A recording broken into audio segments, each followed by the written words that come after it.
Hello students, welcome to today's video lesson where we shall discuss Helen Keller.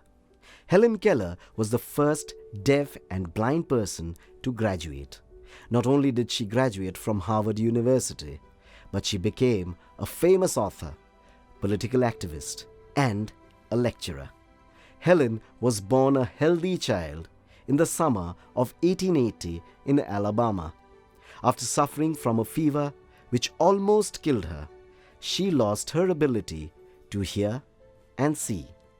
Although Helen could not see or hear, she was an intelligent child. Some people thought that Helen could not learn anything because of her shortcomings. However, Helen's mother felt that Helen was a smart child and they just needed to find a way to reach and communicate with her. She felt that Helen was locked up in herself.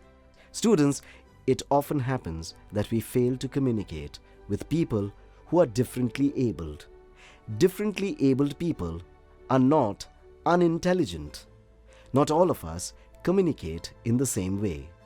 Our learning patterns and habits differ, and hence we should find a way to communicate with each other and not dismiss those who are differently abled as any less.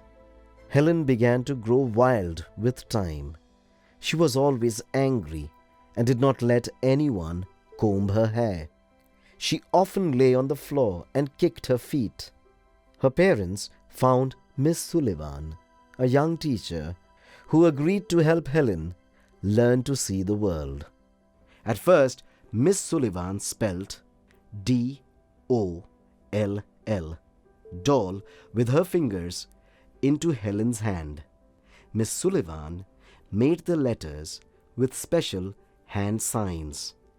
Helen copied her and spelt D-O-L-L, doll, although she did not understand what she was doing. Helen liked Miss Sullivan, who was strict but kind.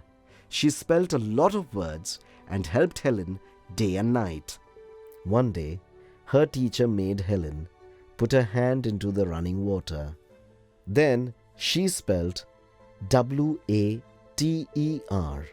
water. Suddenly, Helen understood.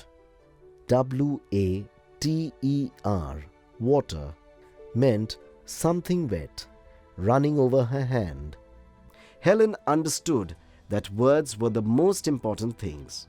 Words she understood would answer all her questions one day. With that, we come to the end of the story. You can learn about Helen's life in detail if you want to. Helen used the Braille for her advanced studies. Braille is a coded form of writing used by visually impaired people. It uses a combination of 6 dots to represent all the alphabets. With that, we come to the end of today's video lesson. We hope this helps you in your revision. Goodbye.